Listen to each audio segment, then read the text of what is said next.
The restaurant glowed with soft, golden light, the kind meant to make everything feel warmer than it really was. Low music hummed in the background, glasses clinked, laughter rose and fell from nearby tables. It should have been perfect. She sat straight in her chair, hands folded neatly in her lap, eyes flicking to her phone for the third time in a minute.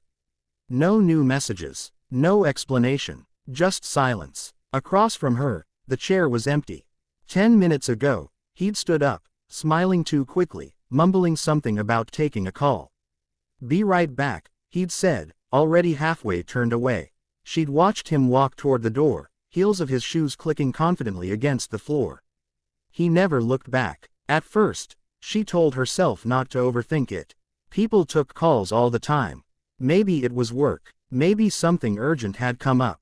She forced a small smile when the waiter passed, pretending everything was fine. 5 minutes passed, then 10. The music changed. A couple at the next table laughed, leaning close together. Someone clinked a spoon against a dessert plate. The world kept moving, unaware that hers had stalled. She checked her phone again. Still nothing. A knot formed in her stomach, tight and uncomfortable. She glanced toward the entrance, hoping, almost praying, to see him walking back in, phone in hand, apologetic grin ready. The door opened. Someone else walked in. Her shoulders sagged, just a little. The realization hit slowly, like cold water seeping through fabric. He wasn't coming back. He had left her here. Alone. In public. On a date that was supposed to mean something. Heat rushed to her face, followed by embarrassment so sharp it made her chest ache. She felt suddenly exposed, like everyone could see the empty chair, could see the truth written all over her. She's been left. Her fingers tightened around her napkin. She told herself not to cry. Not here. Not now. She swallowed hard, blinking rapidly, willing the tears to stay where they were. The waiter stopped at the table again, hesitation in his eyes. Would you like to order, or? She forced a polite smile that didn't reach her eyes. I think I'll just have some water. Thank you. He nodded, clearly understanding more than she wanted him to. As he walked away, she finally let out the breath she'd been holding. Her posture softened, confidence slipping away. The dress she'd carefully chosen now felt like a costume. The effort she'd put into her hair, her makeup, her smile, it all felt pointless. She stared at the candle flickering between the two place settings. One flame, 2 plates, 1 person missing. Her phone buzzed suddenly. Her heart leapt, but it wasn't him. Just a notification she didn't care about. The disappointment was heavier this time, settling deep in her chest. She glanced around the room, suddenly aware of how many eyes might be on her. Were they looking? Were they judging? Or was that just her imagination, fueled by humiliation? She pushed her chair back slightly, considering leaving. She could pay for the water, grab her coat, disappear before anyone said anything else. Before the night carved itself deeper into her memory. That's when she noticed the child. A little boy sat a few tables away, swinging his legs beneath his chair, humming softly to himself as he colored on a paper placemat. Across from him sat a man, early 30s, tired eyes, gentle posture, watching the boy with quiet patience while sipping his coffee. The man glanced up briefly, his gaze passing over her table. He noticed the empty chair. Their eyes met for a second. She looked away instantly, cheeks burning. She didn't want pity, didn't want anyone's sympathy. She straightened, pretending to scroll through her phone, as if she were waiting for someone who simply happened to be late. But the man didn't look away right away. He looked again, this time more carefully. Not intrusive, just aware, like he understood without needing words. She felt something crack then. Not loudly, just a small fracture inside her chest. Her date hadn't just left the table. He'd left her feeling invisible. She stood abruptly, reaching for her purse, hands trembling slightly. As she turned, her heel caught on the leg of the chair. She stumbled, barely catching herself before falling. Hey, are you okay? The voice was calm, warm. She looked up to see the man from the other table standing now, concern etched across his face. The little boy peeked around his leg, curious. I'm fine, she said quickly, forcing another smile.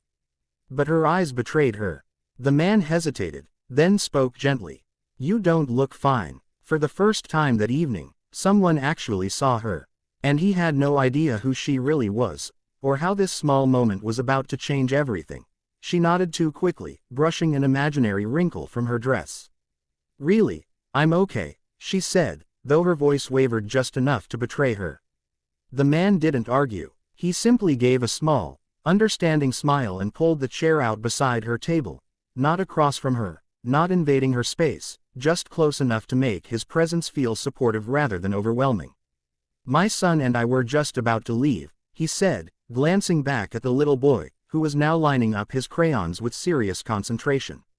But if you'd like, you're welcome to sit with us for a minute. No pressure. Her first instinct was to refuse. Pride flared, quick and stubborn. She didn't want to be that woman, the one rescued out of pity. But something about his tone, the lack of expectation in it, softened her defenses. She hesitated, then nodded. Just for a minute, he smiled again, this time more openly. I'm Mark. Lena, she replied, her voice quieter now. They moved to his table. The little boy looked up, studying her with open curiosity. Hi, he said cheerfully. I'm Noah. Hi, Noah, she said, surprised to feel her lips curve into a real smile. That's a great picture, he beamed. It's a dragon, but a friendly one, I can tell, she said. The best kind. Mark chuckled softly as he pulled out a chair for her. He insists dragons get a bad reputation. They sat, an easy silence settling between them, so different from the tense waiting she'd endured earlier. The waiter came by again, and Mark gestured casually. Can we get another water here? She started to protest, then stopped herself. Thank you. As the waiter left, she realized something strange. The knot in her stomach had loosened. Her shoulders dropped, tension easing for the first time all night. You don't have to explain anything, Mark said gently, as if reading her thoughts. But that didn't look like a great night. She let out a soft, humorless laugh. That's one way to put it. He didn't push. He just nodded, eyes kind, letting the space remain hers. Noah went back to his coloring, humming again, perfectly content. After a moment, she spoke. He said he needed to take a call. I guess he took more than that. The words tasted bitter, but saying them out loud also felt like releasing something heavy. Mark's jaw tightened, just slightly. I'm sorry. Don't be, she said quickly. It's not your fault. I know, he said. But it still sucks. That made her smile. Small, but genuine. They talked then, cautiously at first. Simple things. How long they'd lived in the city. Favorite foods. The best place nearby for ice cream, according to Noah, who insisted on joining every important discussion. Mark told her he was a single dad, that Noah's mom had moved out of state a few years ago. He didn't say it with bitterness, just fact, tinged with responsibility. It's just us most of the time, he said, glancing at his son with quiet pride. She nodded, something warm stirring in her chest. He's lucky. Mark looked surprised. I'm the lucky one, she believed him. The waiter returned with the water, and the bill.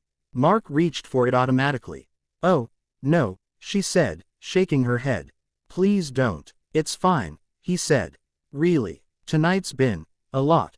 She met his eyes, seeing no expectation there. Just kindness. Thank you, she said softly. When they stood to leave, she realized she didn't feel small anymore. The humiliation had faded, replaced by something steadier. At the door, Mark paused. I don't usually do this, he said, a hint of awkwardness in his smile. But if you ever want to talk, or just not sit alone, there's a park near here. We go most Saturdays. She hesitated, heart fluttering unexpectedly. I'd like that. They stepped outside together. The night air was cool, refreshing. Noah skipped ahead, chattering about dragons and playgrounds. As they said goodnight, Mark gave her a warm, lingering look. I'm glad we met, Lena. So am I, she replied, and realized she truly meant it. He walked away with his son, hand in hand. She watched them go, unaware that Mark had just helped someone far more extraordinary than he could ever imagine, and that this simple kindness was only the beginning. Early sunlight filtered through the trees, painting soft patterns on the walking path. Birds hopped along the grass, fearless and curious, while the city hummed faintly in the distance. It had been a week since that night at the restaurant, and yet she still felt its echo, how one moment of kindness had shifted something inside her. She spotted them near the swings. Noah was laughing, pumping his legs hard, trying to go higher. Mark stood behind him, hands ready, eyes never leaving his son. He looked tired in the gentle way of someone who gave more than he took, but when he smiled at Noah, it lit up his whole face. "Lena," Noah called out when he saw her. "You came." She smiled, warmth spreading through her chest. "I said I would, didn't I?" Mark turned, surprise flickering briefly before settling into something softer. "Hey," he said, "I'm glad you did." They walked together as Noah ran ahead toward the slide. Conversation came easily now. They talked about small things. The weather, work, the best coffee nearby. But beneath it all was a growing comfort, an unspoken understanding that neither of them was pretending anymore. As they sat on a bench, Mark finally asked, carefully, "Can I ask you something?" She nodded. "That night, you seemed like someone who's used to handling things on her own." He hesitated, "But also like someone carrying a lot." She looked down at her hands, fingers interlaced. For a moment, she considered brushing it off. She was good at that. Too good. Instead, she took a breath. "You're right," she said quietly. She told him pieces. Not everything, but enough. About the pressure of expectations.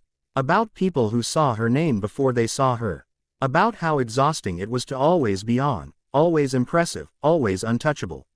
She didn't say her last name. Not yet. Mark listened, just like he guaranteeing her space to speak. No interruptions. No assumptions. "That sounds lonely," he said finally. "It is," she admitted. "That night, I wasn't just left at a table. I felt like I was finally seeing how disposable I was to someone who liked the idea of me, but not me." Mark nodded slowly. "Some people don't know how to show up. That's on them." She looked at him then, really looked. "You showed up." He shrugged slightly. "You looked like you needed it." They fell into a comfortable silence, watching Noah climb the jungle gym with fierce determination. The moment felt fragile, important, like standing on the edge of something new. That's when her phone rang. She glanced at the screen, and her expression changed. Not panic. Something more resigned. She let it ring out, slipping the phone back into her bag. Mark noticed. "Everything okay?" She hesitated, then nodded. "It will be." A few minutes later, a black car pulled up near the park entrance.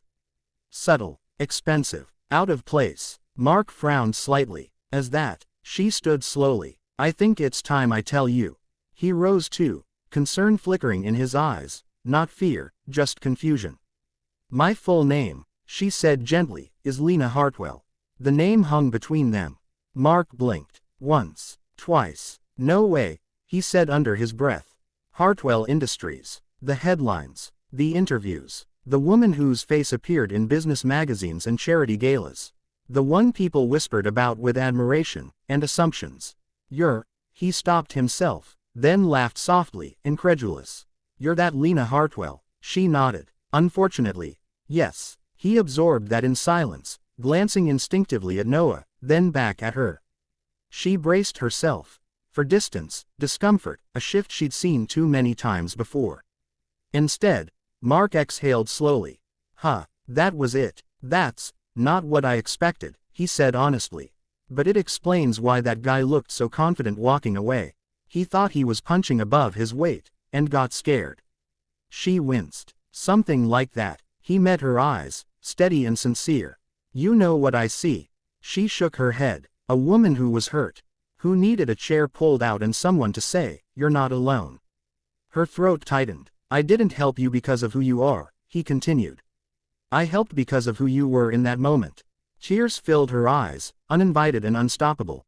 She laughed through them. "That's the first time anyone's ever said something like that to me."